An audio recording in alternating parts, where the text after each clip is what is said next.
Unit 15, Analysis. Parents are generally infants' most frequent and consistent social partners, and as such, their behaviors are those that most profoundly affect infants' emerging sense of self-efficacy. The responses that are most effective in facilitating infants' early self-knowledge are socially contingent and reflect the infant's own behavior. In naturally occurring interactions with young infants, parental responses are primarily imitations of infants' actions. These imitations are not exact, but rather match the infant's actions in intensity, effect, and tempo. Infants' early perceptual capacities allow them to recognize these imitative behaviors as mirroring their own. From the beginning of life, infants are aware of the matching quality of their behavior and that of others. Infants may more easily recognize the external effect of their behavior when the actions of others mirror the behavior the infants produce. Some theorists propose that in mirroring infant behavior, which exposes infants to external perceptual manifestations of what they are internally experiencing, parents facilitate infants' early understanding of their own experience. The imitative actions by parents of infants' behaviors promotes infants' early self-knowledge. Practice 1. Most prodigies don't make a transition from a child who learns rapidly and effortlessly in an established domain to an adult who ultimately remakes the domain. They apply their extraordinary abilities in ordinary ways, mastering their jobs without questioning defaults and without making waves. In every domain they enter, they play it safe by following the conventional paths to success.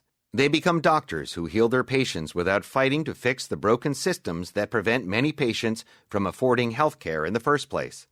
They become lawyers who defend clients for violating outdated laws without trying to transform the laws themselves. They become teachers who plan engaging algebra lessons without questioning whether algebra is what their students need to learn. Although we rely on them to keep the world running smoothly, they keep us running on a treadmill. Most gifted children grow to be adults who perform their jobs successfully in existing ways without attempting to reform the established systems. 2. As with all aspects of body language, developing your gestural ability starts with learning how to accurately read other people's signals. Confidence and natural gestures go hand in hand because insecurity and nervousness can lead to jerky movements. One of the best ways to quiet your own anxiety is to learn as much as possible about whatever situation you're about to enter. When you know how to read people's body language, you have a great source of inside information constantly available to you. The body is a much better indicator of true emotions and feelings, simply because most people don't try to mask their bodies revealing signals. They don't even realize those signals are happening.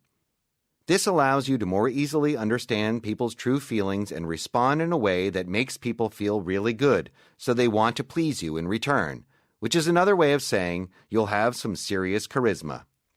The power of understanding others' body language is that it will give you charisma, because once you realize how to read others' body language, you can respond with natural gestures to satisfy them, which leads them to follow suit. 3. My father was a pharmacist, and in Egypt in those days, many people used to go to the pharmacist for every illness, just like going to the doctor. My father was like a medicine man. He had a good reputation.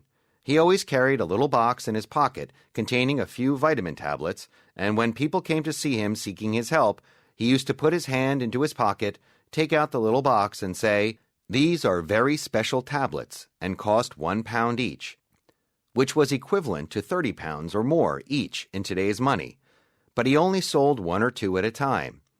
The fascinating thing was that all of these people recovered very quickly. I asked my father why he was lying to people, and he replied, "If people think that this is the best and most expensive medicine, they will recover all by themselves." The writer's father led his patients to get well on their own by making them believe that they bought a very effective medicine.